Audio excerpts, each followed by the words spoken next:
नमस्कार। जनधारा छत्तीसगढ़ के इस खास बुलेटिन में आप सभी का स्वागत है। मैं हूं पंकज शर्मा। शुरू करते हैं मेरे साथ खबरों का सिलसिला। राजनांदगांव जिले से अलग होकर गठित किए गए नए जिले मोहला मानपुर को प्रदेश में मोहला मानपुर चौकी जिले के नाम से जाना जाएगा। मुख्यमंत्री भूपेश बघेल ने राजनांदगांव जिले से मुलाकात करने आए प्रतिनिधि मंडल के आग्रह पर यह घोषणा की है।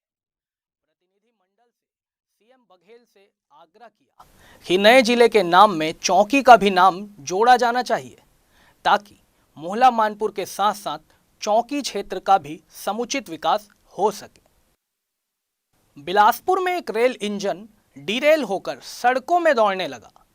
रेलवे कर्मचारियों की लापरवाही के चलते ट्रेन इंजन शहर के दरबार रेलवे फाटक के पास पटरी से उतरकर सीधा सड़कों पर दौड़ता हुआ बिजली के खंभों को धराशायी कर दिया। इस हादसे से मौके पर भगदड़ भी मच गई, जिसके बाद मौके पर रेलवे सुरक्षा का अमला भी पहुंच गया। हमने सच चाहिए ना, ले लिया सर। बारिश आ रही है ना, बस वो दो चार हो बोले अलग अलग पोजीशन का चाहिए। मीडिया से क्या अरे अपने वही नहीं के गुरुद्वारे वाले वीर जी कहने तो बहुत जल्दी भूल जाया। कंप्यूटर वाले वीर जी नहीं है। छत्तीसगढ़ की कांग्रेस सरकार द्वारा बिजली की दरों में वृद्धि किए जाने के विरोध में आज शाम भाजपा अपने वरिष्ठ नेताओं के नेतृत्व में रायपुर शहर के सभी वार्डों में लालटेन यात्रा निकालकर विरोध दर्ज कराएगी और राजधानी रायपुर के शहीद स्मारक भवन टीका केंद्र में प्रदेश में अब तक सबसे अधिक वैक्सीनेशन हुआ है। यहां बीते 338 वैक्सीन सत्र में रोज औसतन 149 टीके लगे हैं। कैसे हुआ यह मुमकिन, जानिए इस रिपोर्ट में। पूरे छत्तीसगढ़ प्रदेश में सबसे ज़्यादा वैक्सीन रायपुर स्थित शहीद स्मारक में लगाई गई है। ऑन एन एवरेज 338 सेशन हुए हैं, जिसमें एवरेज देखा जाए तो 149 वैक्सीन पर डे लगाई गई है। ऐसा कैसे पॉसिबल हुआ है, जानते हैं यहाँ के स्टाफ से। हमारे यहाँ लगभग 338 सेशन 11 फरवरी से स्टार्ट हुए हैं। तब से हमने फ्रंटलाइन वर्कर, हेल्थ वर्कर को पहले वैक्सीनेशन कराया, उसके बाद 45 से ऊपर वालों को सेकेंड वो में वैक्सीनेशन कराया, उसके बाद 18 प्लस वालों को कराया। तो 338 सेशन में लगभग 50,200 समथिंग आसपास वैक्सीनेशन यहाँ कंप्लीट किया है हमने 14 अगस्त के डेट तक। वैक्सीनेशन जब चालू किया गया था, लेकिन कुछ दिक्कतें आ रही थी, लोग आके लगवा नहीं रहे थे, तो उसके बाद आप लोगों ने कैसे कुछ जागरूकता अभियान चलाया, उसके बारे में कुछ? हम लोग ने सबको हेल्थ एजुकेशन दी, बताया वैक्सीन किस लिए ज़रूरी है कोरोना से बचने के लिए और कितना ज़्यादा ज़रूरी है। अभी वैक्सीन फीडिंग मदर और प्रेग्नेंट लेडी सबको लग रही है, तो हमने हेल्थ एजुकेशन देख के सबको समझाया कि वैक्सीन कितना ज़्यादा ज़रूरी है। और अभी की प्रेजेंट सिचुएशन क्या है, लोगों को कितने डोजेस मतलब जो आ रहे हैं वो कौन से डोजेस के लिए ज़्यादा आ रहे हैं, मतलब सेकंड डोज के लिए कि फर्स्ट डोज के लिए? सेकेंड डोज के लिए ज़्यादा आ रहे हैं। अभी फ़िलहाल कोवैक्सीन की थोड़ी शॉर्टेज है, लेकिन ज़्यादा कोवैक्सीन सेकेंड डोज के लिए आ रहे हैं। तो आपने देखा कैसे पूरा स्टाफ लगा हुआ है लोगों को वैक्सीनेशन करने के लिए। 50,000 से ज़्यादा डोज प्रदेश में सिर्फ शहीद स्मारक में लगाई जा चुकी है। कैमरामैन टेकेश्वर के साथ नवरत्न पाराशर, VIP न्यूज़ रायपुर। और इन दिनों छत्तीसगढ़ में ट्विटर कुछ ज्यादा ही ट्रेंड में चल रहा है। बीते दिनों अमित जोगी ने कुछ अफसरों का वीडियो ट्विटर पर पोस्ट किया था, जिसके बाद उन्होंने इस पर खेद भी प्रकट किया था। वहीं आज एक बार फिर ट्विटर की चर्चा प्रदेश में शुरू हो गई है। ट्विटर जिस मुद्दे के लिए ट्रेंड हो रहा है, वो मुद्दा भी बीते कई दिनों से प्रदेश में सरगर्मी मचाए हुए है। दरअसल ये मुद्दा किसी और से नहीं बल्कि सूबे के स्वास्थ्य मंत्री TS सिंहदेव से जुड़ा हुआ है। सिंहदेव ने अपने ऑफिशियल ट्विटर हैंडल का नाम अचानक बदलकर डोंट लॉक जस्टिस कर दिया है। सिंहदेव के इस तरह नया नाम रखने के क्या मायने हैं, ये तो आप ही बेहतर समझते हैं। बहरहाल TS बाबा अभी भी दिल्ली में डटे हुए हैं। बाबा के समर्थकों को यह आस है कि आलाकमान 2.5 साल वाला फॉर्मूला लागू कर उन्हें मुख्यमंत्री बना सकती है। लेकिन यहाँ एक बात यह भी है कि कांग्रेस आलाकमान के बड़े नेताओं ने 2.5 साल वाले फॉर्मूले को पूर्व में भी सिरे से नकारते हुए कहा था कि भूपेश बघेल ही छत्तीसगढ़ के मुख्यमंत्री बने रहेंगे। अब बाबा दिल्ली में अभी भी डेरा जमाए हुए हैं। प्रदेश में आगे क्या होगा ये तो समय ही जानता है, लेकिन बाबा का ट्विटर हैंडल का नाम बदलकर डोंट लॉक जस्टिस रखना आज चर्चा का बड़ा विषय है।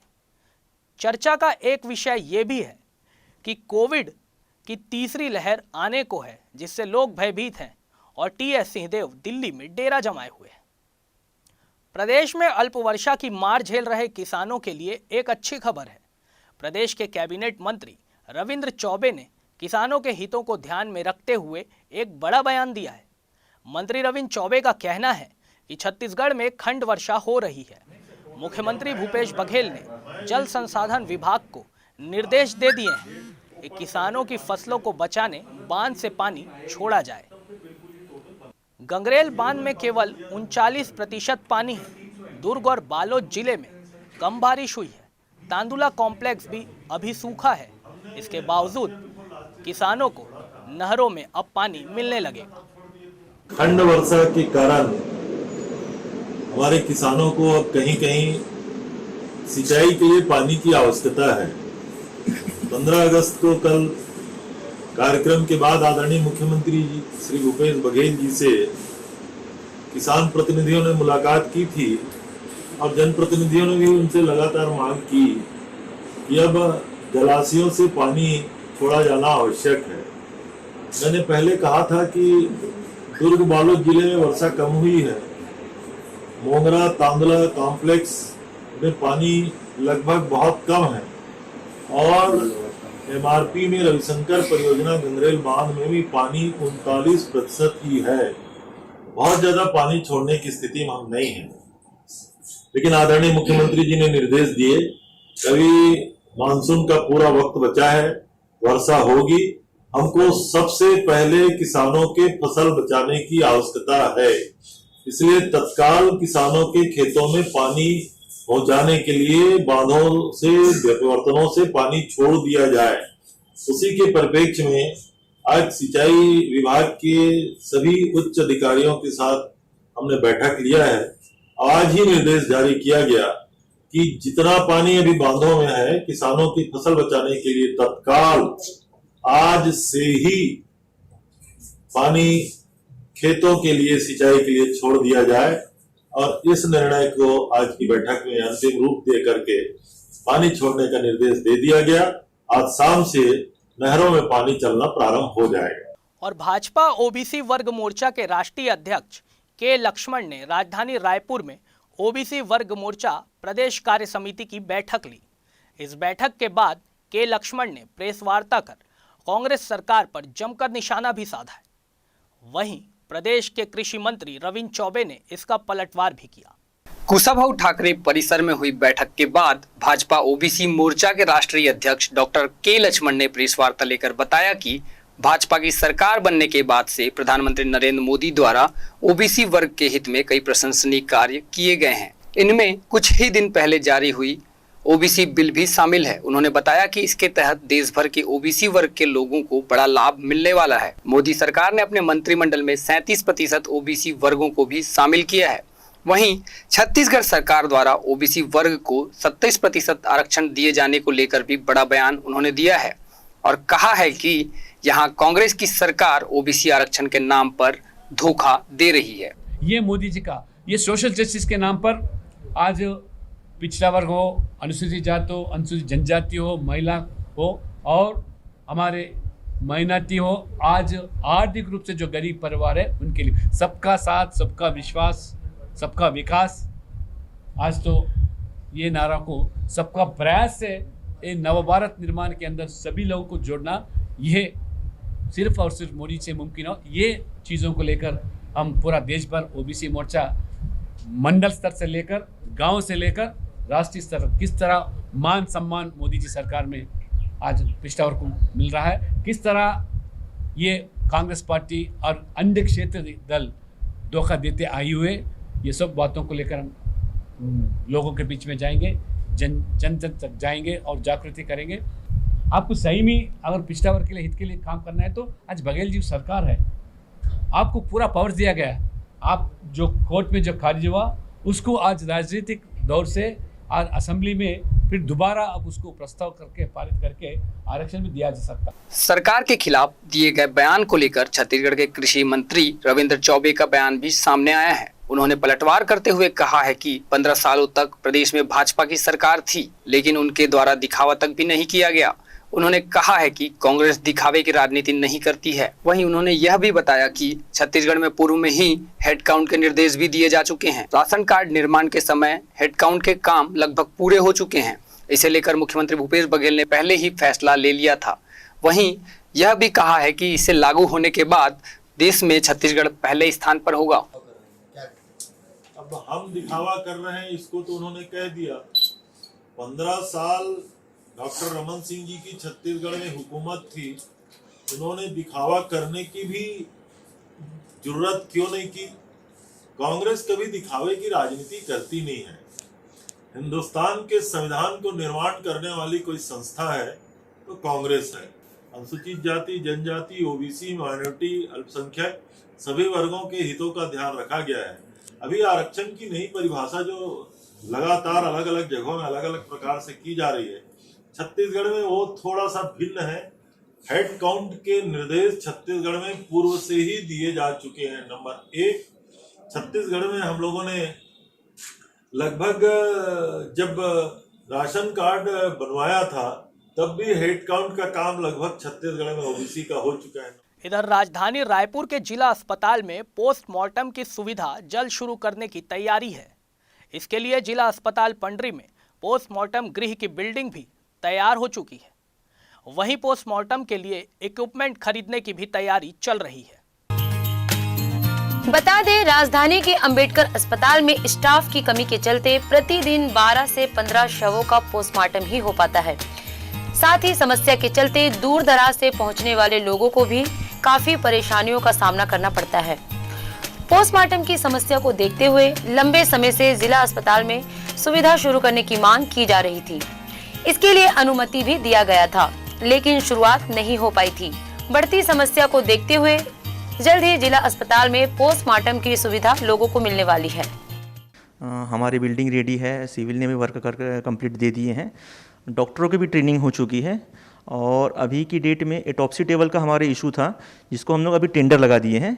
विद इन वीक टेंडर अगर जारी होता है तो एटॉप्सी टेबल अगर मिल जाएगा तो हम अभी स्टार्ट कर देंगे उसको।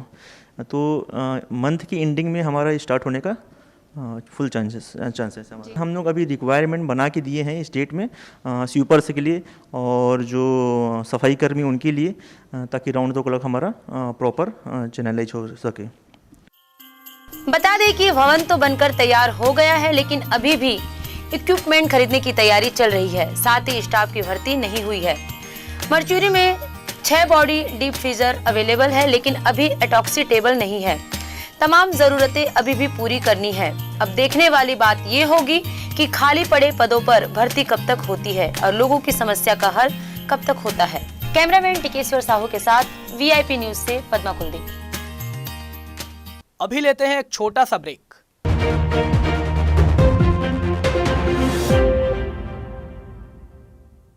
वीआईपी न्यूज नया चैनल शुरुआत आज हो रहा है। मैं अपनी ओर से ढेर सारी शुभकामनाएं कि छत्तीसगढ़ की आवाज बने।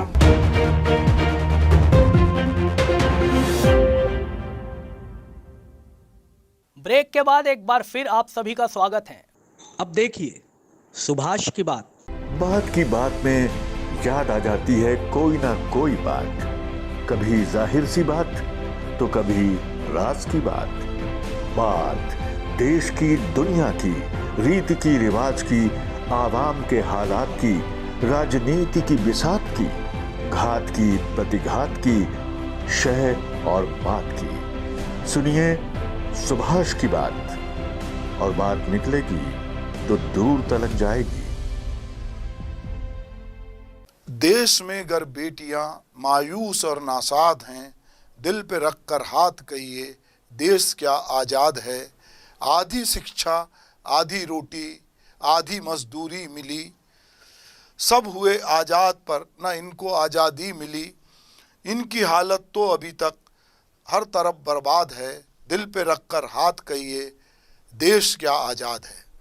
दरअसल दोस्तों, ये बात हम उन लड़कियों के लिए, महिलाओं के लिए कह रहे हैं जिन्हें अभी तक पूरी तरह की आज़ादी नहीं मिली है। देश की आधी आबादी जो कि बहुत ही रचनात्मक, सृजनात्मक कार्य से जुड़ी हुई है, जिसकी वजह से हमारी दुनिया में खूबसूरती है, हमारी दुनिया में खुशहाली है। ऐसी बेटियां, ऐसी महिलाएं अभी तक बहुत सारे अधिकारों से वंचित हैं। उसकी वजह है कि हम जिस समाज में रहते हैं वो मेल डोमिनेटिंग समाज है। जब लाल किले के प्राचीर से हमारे देश के प्रधानमंत्री नरेंद्र मोदी ने इस बात की घोषणा की कि अब सैनिक स्कूलों में भी बेटियों को एडमिशन मिलेगा, जो हमारे भीतर एक दर्द है। हमको लगता है कि बहुत बार बेटियों के साथ नाइंसाफ़ी होती है। बेटियां जिस तरह के हक की दावेदार होती हैं, उस हक से उनको वंचित किया जाता है। क्रांतिकारी कदम है, हम इसकी सराहना करते हैं और हम समझते हैं कि जिनकी भी बेटियां हैं, जो बेटियों से साबका रखते हैं, वो जानते हैं कि बेटियां बहुत अवसरों पर बेटों से भी बेहतर साबित हुई हैं। और निश्चित रूप से माता पिता भी लड़कियों को सैनिक स्कूल में एडमिशन के लिए भेजेंगे। निश्चित रूप से सैनिक स्कूलों की संख्या बढ़नी चाहिए। सिर्फ 33 सैनिक स्कूलों से कुछ नहीं होगा। अगर ये संख्या बढ़ेगी, और जैसा कि एक सोच भी है कि देश के प्रत्येक नागरिक को, युवा को कहीं ना कहीं सेना की ट्रेनिंग मिलनी चाहिए, एक सैन्य भाव रहेगा, देश के प्रति एक समर्पण का भाव रहेगा, तो निश्चित रूप से आने वाले समय में देश एक ताकतवर देश के रूप में, एक सुसंस्कृत देश के रूप में, एक ऐसे देश के रूप में जिसके पास देश में निछावर करने का जज्बा है, उस तरह का देश हमारा दिखाई देगा।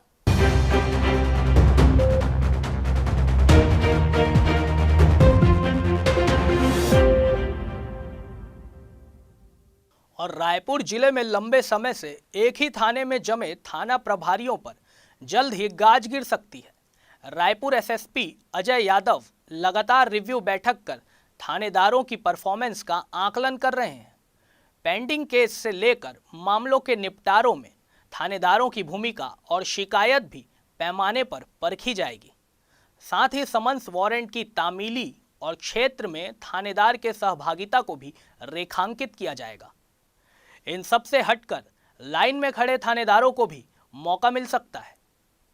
इसके अलावा बड़े सब डिवीजनों और थानों में काम कर चुके थाना प्रभारियों की छुट्टी भी लगभग तय है। रायपुर एसएसपी अजय यादव को कार्यभार संभाले लगभग 13 महीने का वक्त बीत चुका है, लेकिन अब तक उन्होंने अपने स्तर पर थाना प्रभारियों के कामकाज का बंटवारा नहीं। जो स्थिति पूर्व एसपी के कार्यकाल में चल रही थी, वैसे ही अब तक चलता आ रहा है। इसके कारण करीब आधा दर्जन से अधिक थानेदार एक ही थाने में जमे हुए हैं। वहीं एसएसपी अजय यादव ने भी बड़े फेरबदल के संकेत दिए हैं। एसएसपी ने कहा कि जिले में जितने भी थाने हैं, सबकी समीक्षा की जा रही है। इसके साथ थानेदारों की समय अवधि कितनी हो गई है वो भी देख रहे हैं। कई थाने हैं जिनके परफॉर्मेंस खराब है। समय अवधि बताना उचित नहीं, लेकिन समीक्षा करके जैसा भी होगा कार्रवाई करेंगे। जितने भी जिले में थाने हैं और यातायात है, सभी के परफॉर्मेंस की समीक्षा की जा रही है। लास्ट 14 तारीख को भी एक बैठक ली गई थी, उसके पूर्व में एक बैठक ली गई थी जिसमें थानों के पेंडिंग शिकायत, लंबित शिकायत सभी के निकाल के निर्देश दिए गए हैं और उन निर्देश का कितना पालन हो रहा है वो भी हम लोग देख रहे हैं। उसके साथ साथ जो पेंडेंसी निपटारा करने की जो है वो गति क्या है वो देख रहे हैं, प्लस जो थानों के थानेदारों के समयावधि कितनी हो गई है वो सभी देख रहे हैं। ट्रांसफर पोस्टिंग एक रूटीन प्रक्रिया है, या नियत समय पे इसमें भी कार्रवाई की जाएगी। कई थाने हैं जिनके परफॉर्मेंस खराब आए हैं, उनको संभालने के लिए बोला गया है। कुछ बड़े थाने हैं उनके भी परफॉर्मेंस खराब है, कुछ ऐसे हैं रूरल एरिया के थाने जिनके परफॉर्मेंस की भी समीक्षा की गई। ये समयावधि बताना उचित नहीं है, लेकिन रूटीन में हम समीक्षा करके जैसा भी होगा इनके ऊपर कार्रवाई करेंगे। कई थानेदारों का कार्यकाल तो 2 से 2.5 साल तक का भी बीत चुका है, लेकिन उन्हें वहां से अब तक नहीं हटाया गया। वहीं कुछ थानेदार लगातार थाना बदलने के बाद भी मौज उड़ा रहे हैं। इन सबको भी अब लाइन या छुट्टे थानों का रास्ता देखना पड़ सकता है। रायपुर से वीआईपी न्यूज के लिए कैमरामैन मनीष मिश्रा के साथ हेमंत शर्मा की रिपोर्ट। छत्तीसगढ़ में कथित तौर पर सीएम के 2.5 साल वाले फॉर्मूले और दावेदारों की चर्चाओं के बीच पिछले दिनों विधानसभा अध्यक्ष चरणदास महंत का बयान सामने आया था। बयान में उन्होंने छत्तीसगढ़ राजनीति के सेमीफाइनल और फाइनल की बात कही थी, जिसे लेकर राजनीति अब अपने चरम पर है और फिर एक बार भारतीय जनता पार्टी ने कांग्रेस की अंतर्कलह पर निशाना साधा है। विधानसभा अध्यक्ष महंत के इस बयान के बाद अब सियासत तेज हो गई है। पूर्व सीएम डॉक्टर रमन सिंह ने इसे लेकर निशाना साधा है और कहा है कि किसके बीच फाइनल है और किसके बीच सेमीफाइनल, ये कांग्रेस के राष्ट्रीय हाईकमान को बताना चाहिए, क्योंकि खींचतान साफ दिखाई दे रही है। डॉक्टर रमन सिंह ने कहा है कि महंत का बयान कांग्रेस में फूट का नतीजा है। अभी कांग्रेस की आपस की जो राजनीति है वो बिखर गई है, बाहर आ गई है और विवाद इतना बढ़ता जा रहा है, चरम सीमा तक पहुंचा है। सेमीफाइनल और फाइनल की बात हो रही है। ये कहा जा रहा है कि वादा किया गया था 2.5 साल में मुख्यमंत्री बदलने का, मगर 2 ही लोग थे। हम जो 4 लोग उस बैठक में थे, वो 2 लोग थे, उसका क्या होगा? तो मुझे लगता है कि कांग्रेस को ये तय करना है कि सेमीफाइनल है कि फाइनल है, और अंतिम रूप से अनिश्चितता के बादल कांग्रेस के अंदर ही है और विभाजित दिख रही है। तो निश्चित रूप से मुझे लगता है कि ये विषय कांग्रेस के आपसी फूट का नतीजा है। पूर्व सीएम डॉक्टर रमन सिंह के इस बयान के बाद कृषि मंत्री रविंद्र चौबे का पलटवार भी सामने आया है। उन्होंने कहा है कि भाजपा की फूट छुपी नहीं है। उन्होंने भाजपा पर प्रहार करते हुए कहा है कि डॉक्टर रमन सिंह खुद को मुख्यमंत्री का चेहरा बताते हैं। 15 साल तक शासन करने के बाद भी भरपूर चेहरा न बताकर छोटा चेहरा बताते हैं। और उनके बयान के तत्काल बाद प्रदेश प्रभारी डी पुरंदेश्वरी कहती हैं कि भाजपा का कोई चेहरा ही नहीं है। उन्होंने कहा है कि डॉक्टर रमन सिंह अपने पार्टी की चिंता करें, कांग्रेस की चिंता करने की जरूरत उन्हें नहीं है। अब भारतीय जनता पार्टी की फूट हम लोगों के सामने है। डॉक्टर रमन सिंह जी खुद को अगले चुनाव का चेहरा और मुख्यमंत्री जी का छोटा चेहरा बताते हैं। 15 साल हुकूमत करने के बाद अपने आप को भरपूर चेहरा बता पाने में भी वो सक्षम नहीं है, छोटा चेहरा कहते हैं। और उनके स्टेटमेंट के तत्काल पश्चात उनके राष्ट्रीय प्रभारी आदरणीय पुरंदेश्वरी जी कहती हैं कि भारतीय जनता पार्टी का कोई चेहरा हो नहीं सकता। तो उनकी गुटबाजी, उनके अंतर्विरोध, उनके अंतर्द्वंद, उनके आपस की लड़ाई, इस पे पहले डॉक्टर रमन सिंह जी को अपना कथन कहना चाहिए। हमारी कांग्रेस की चिंता करने का काम मैं समझता हूं डॉक्टर साहब ना करें तो बेहतर होगा। प्रदेश के शिक्षा मंत्री प्रेम साय सिंह टेकाम के गृह जिले के स्कूलों का हाल बदहाल है, जिसे देखने वाले अधिकारी और जनप्रतिनिधि आंखें बंद किए हुए, शायद वे भी किसी बड़े हादसे का इंतजार कर रहे होंगे। सूरजपुर जिले के ओड़गी ब्लॉक का प्राथमिक शाला का भवन जर्जर हो गया है। 2 दिन पहले स्कूल के एक कमरे का प्लास्टर भी गिर चुका है। वहीं बचे 3 कमरों की छतों में भी दरारें आ गई हैं। स्कूल का ऑफिस भी हाल बेहाल है। ऐसे में कभी भी ये भवन गिर सकता है। बहरहाल स्कूल में 53 बच्चे अपनी जान खतरे में डालकर पढ़ाई कर रहे हैं। किसी भी दिन कुछ भी हो सकता है। बच्चों की जान को हर समय खतरा बना रहता है। जबकि स्कूल के प्रधान पाठक ने अपने अधिकारियों को कई बार इसके बारे में अवगत भी करवाया है, लेकिन वे छात्रों को इस जर्जर भवन में बिठाने के लिए मजबूर है। खुद उनके ऑफिस का कक्ष, स्कूल कक्ष की छत भी धराशायी हो गई है। इस विषय में स्कूल शिक्षा मंत्री क्या कहते हैं, आप भी सुनिए।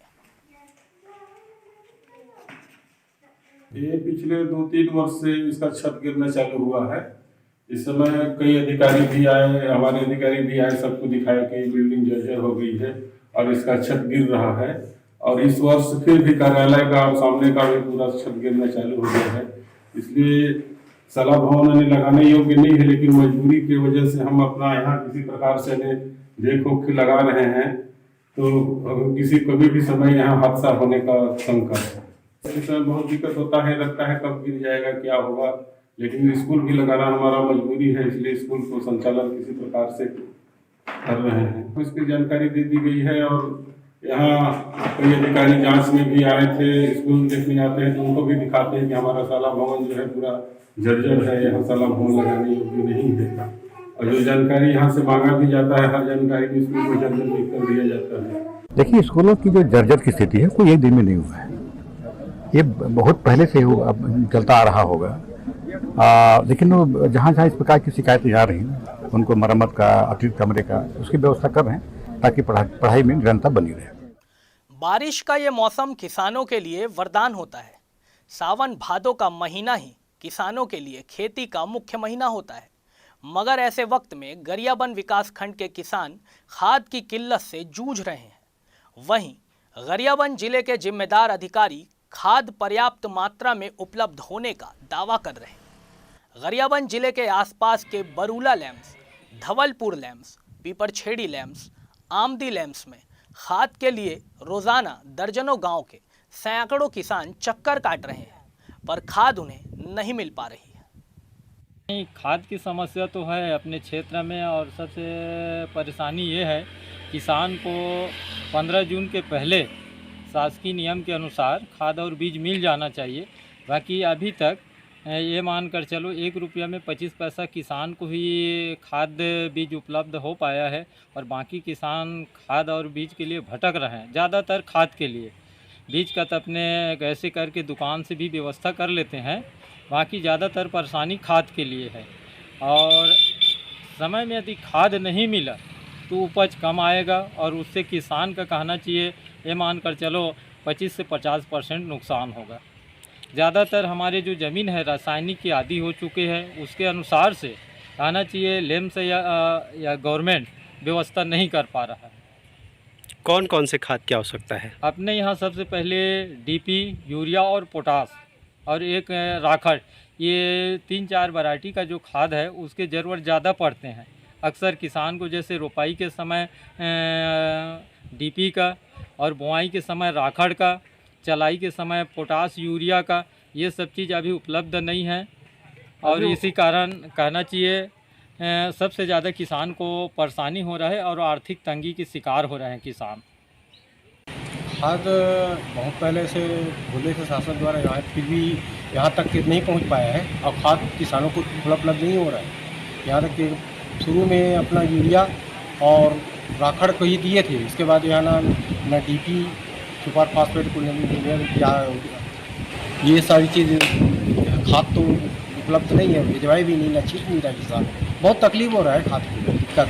खाद तो मिलबे नहीं कर रहा है सर, और जो भी हम जाते थे अभी आए थे नहीं, पास नहीं कर रहे, तो क्या करेंगे हम लोग? पैसा को ले जाए, पैसा को क्या करेंगे हम लोग? खाद तो चाहिए हमको, पैसा नहीं चाहिए हमको। डीपी चाहिए, यूरिया चाहिए, पोटास चाहिए। समय समय में हमारा समय जो निकल जा रहा है, तो हम क्या करेंगे बताओ? जिला गरियाबंद में 8,000 मीट्रिक टन का टारगेट किया गया एग्रीकल्चर डिपार्टमेंट से। 8,000 मीट्रिक टन के रेस्पेक्टिव में 51,000 मीट्रिक टन, 5100 मीट्रिक टन का भंडारण जिला गरियाबंद में हो चुका है, और 4800 मीट्रिक टन किसानों को समितियों के माध्यम से प्रोवाइड किया जा चुका है। वर्तमान में गरियाबंद में मेरे गोदामों में 354 मीट्रिक टन शेष है। शेष मीन्स अभी अलग अलग समितियों से डिमांड आ रही है, जहाँ जहाँ से डिमांड आती है उनके हिसाब से हम खाद का सप्लाई करते जाते हैं। मांग के अभी रिसेंटली कुछ समितियों में डिमांड ज़्यादा आई थी, जैसे बिरौनी खाठा, आंदुका और छूरा, तो वहाँ पे अंतर एक गोदाम से दूसरे गोदाम कलेक्टर महोदय के आदेश के अनुसार अपन ट्रांसफ़र करके उपलब्धता कराए थे। इसी प्रकार देवभोग मैनपुर में भी कमी की बात आई थी, तो राजीव के गोदामों से अपन ट्रांसफ़र करके वहाँ के समितियों में खाद की उपलब्धता कराए थे। इस प्रकार अगर किसी सेंटर वाइज में खाद की कमी हो रही है, तो इन अलग अलग सेंटर जहाँ पे खाद अधिक मात्रा में है उसको ट्रांसफ़र करके समितियों को उपलब्ध कराया जा रहा है। राजधानी रायपुर में दुष्कर्म की घटनाएं लगातार बढ़ रही है। अब माना थाना इलाके में शादी का झांसा देकर 28 वर्षीय युवती से रेप का मामला सामने आया है। पेशे से ऑटो चालक सुनील चेलक नाम के आरोपी ने युवती से दुष्कर्म किया है। पुलिस ने मामले में केस दर्ज कर आरोपी को गिरफ्तार कर लिया है। पुलिस के मुताबिक 2 साल पहले टेमरी निवासी सुनील चेलक से पीड़ित युवती की मुलाकात हुई थी। इस दौरान आरोपी अपने घर ले जाकर पीड़िता से शादी करने की बात कहकर शारीरिक संबंध बनाया, जिसके बाद जब पीड़िता आरोपी सुनील से शादी की बात कहती थी तो वो लगातार इससे मना कर रहा था। आरोपी का नाम सुनील चेलक है, ये ऑटो चलाने का काम करता है। इसका 2019 दिसंबर से इनका लड़की के साथ संबंध था, उनसे दोस्ती हुई थी। तब से उसके साथ शादी करूँगा करके दैहिक शोषण किया है, 2-3 बार उससे गलत काम किया है। उसके बाद उससे शादी करने से इनकार कर दिया। इसे प्रार्थिया ने थाना में आके रिपोर्ट किया है। फिलहाल इस बुलेटिन में इतना ही। मुझे दीजिए इजाजत। देश दुनिया की बाकी खबरों के लिए आप देखते रहें VIP न्यूज़।